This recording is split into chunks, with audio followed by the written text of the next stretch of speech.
Hey guys, welcome to the video. My name is Dean Samid and you're tuned into photomanipulation.com. In this video I'll be showing you how I created my Attack on Titan piece using photo stocks and CG elements in Photoshop. If you're new here, welcome.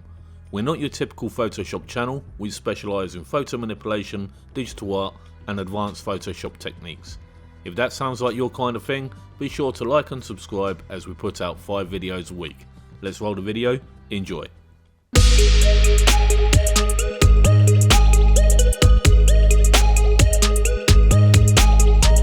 Okay, so my goal for this piece was to create the female Titan from the Attack on Titan anime series. I tried to do it a couple of years back and failed miserably. It was so bad that I don't even want to share it in the video here.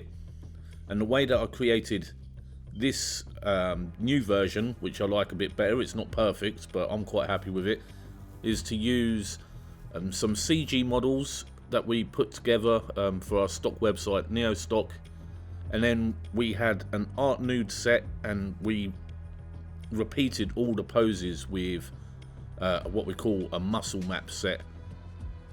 And to create this piece, the nude CG model was combined with the muscle map model, which you'll see in a minute, and those elements were brought together with some pen tool kind of digital drawing over painting over the top, and that's how the piece was created.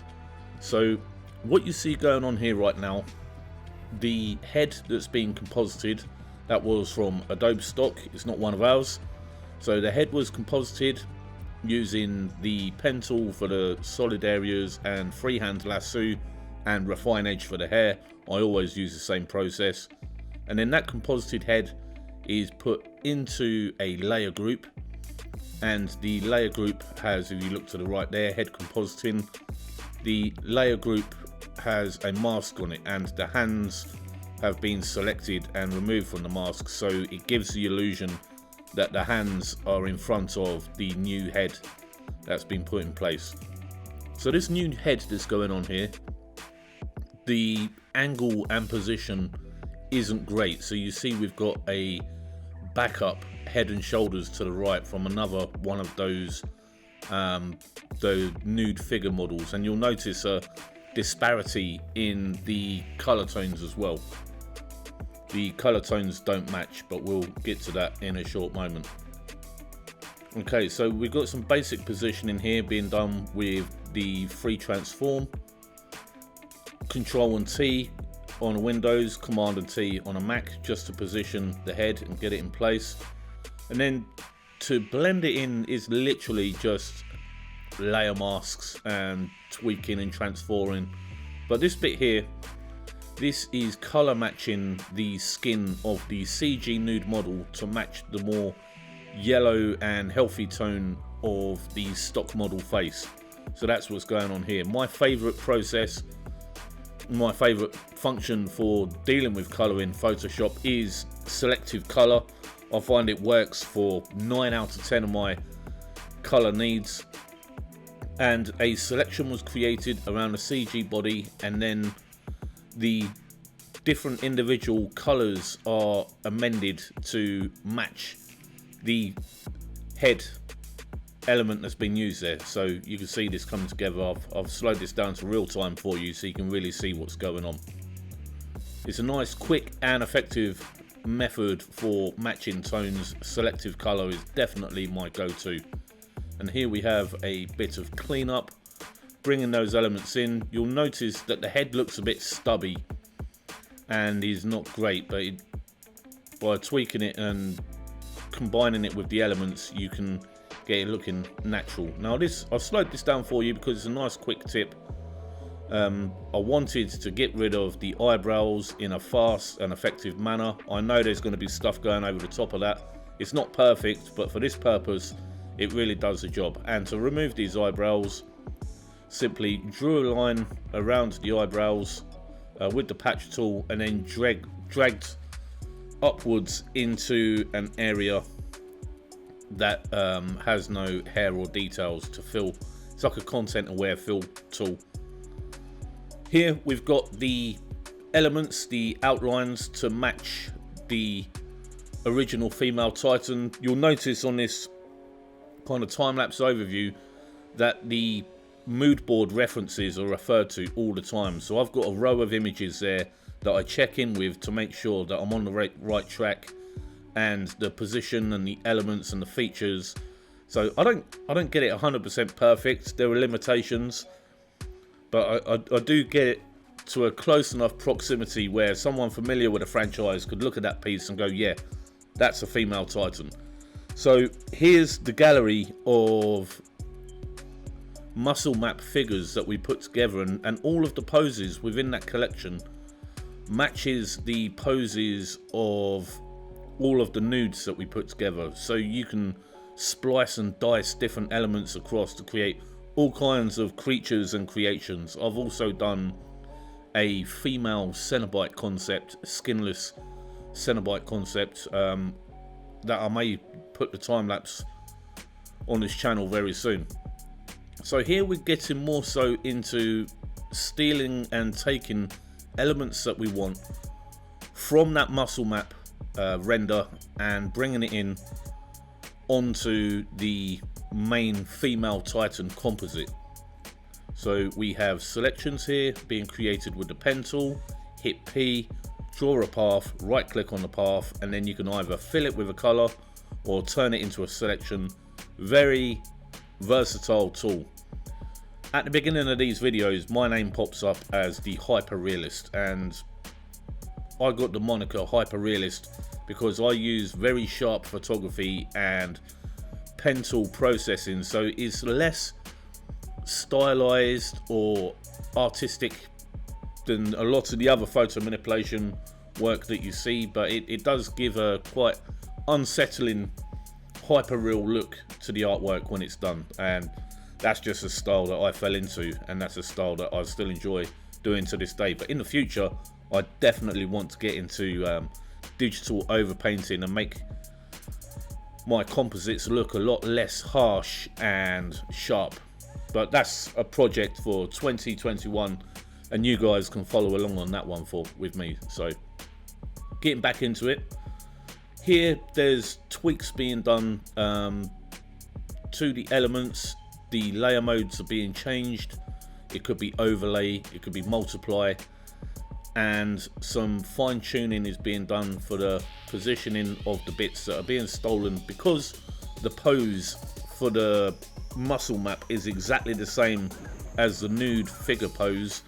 It's actually quite easy creating those sections, and there to the right you see there was a reference image with the same pose, and I look at that reference image and I go, okay, right, there's a section there, there's a section there, and the hair. So I got another model headstock from Adobe stock. It was really difficult actually finding this one because the hair for the original anime has got that Japanese style kind of emo haircut, and finding this particular image on Adobe stock was really difficult.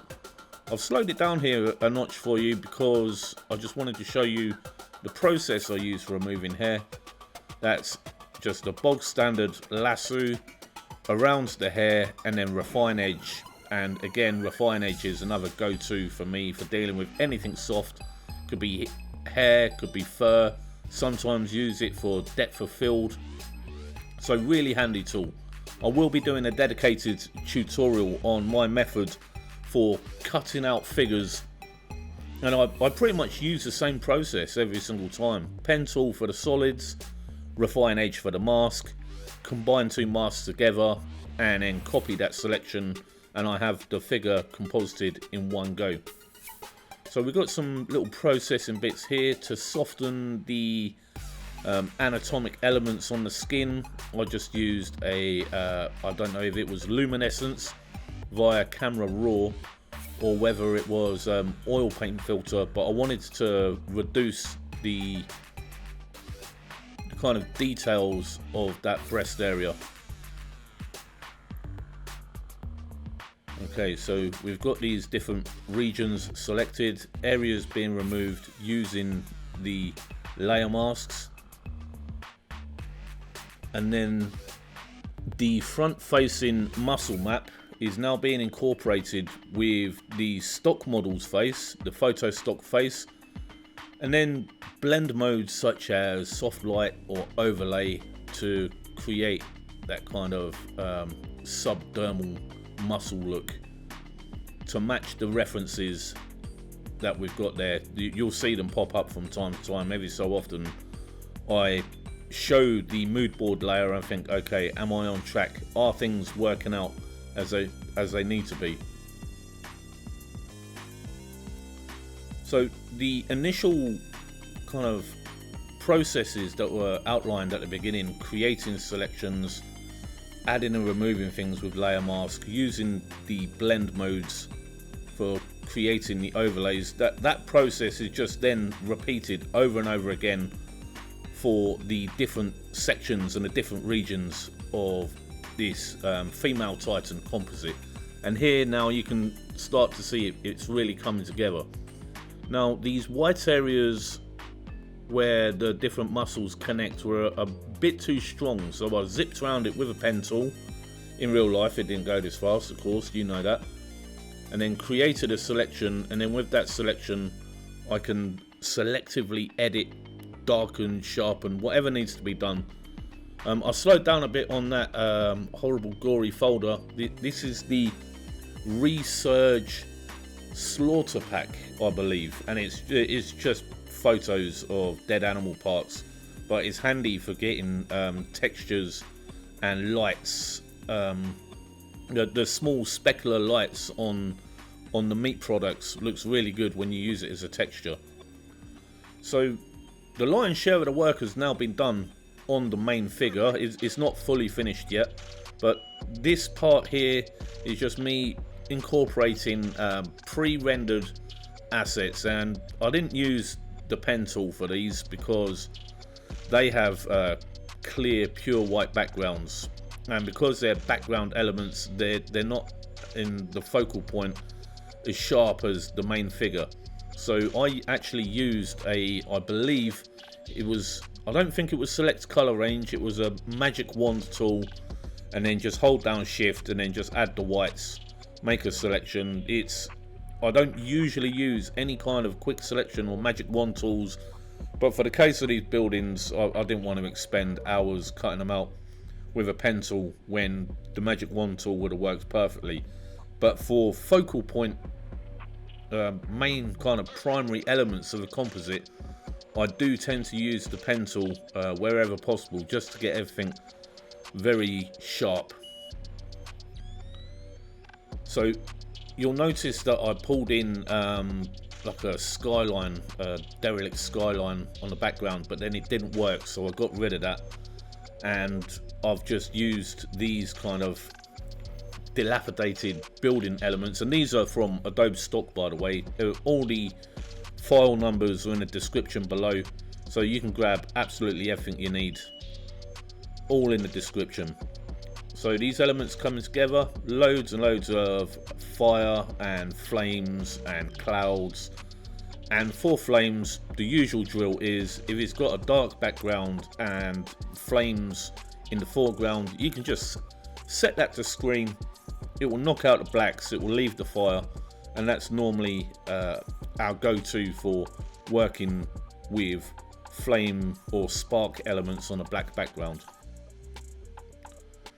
Just a bit of refinement here on the muscles.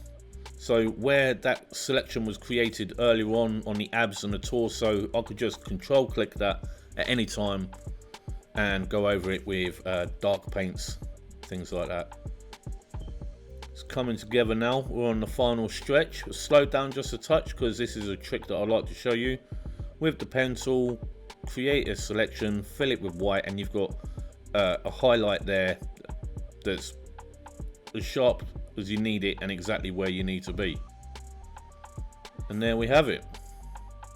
I appreciate you tuning in, guys. Hope you picked up a thing or two from this one. We're a brand new channel, so any likes, comments and subs at this stage will go a really long way toward helping us out. I'll catch you at the next video. See you then.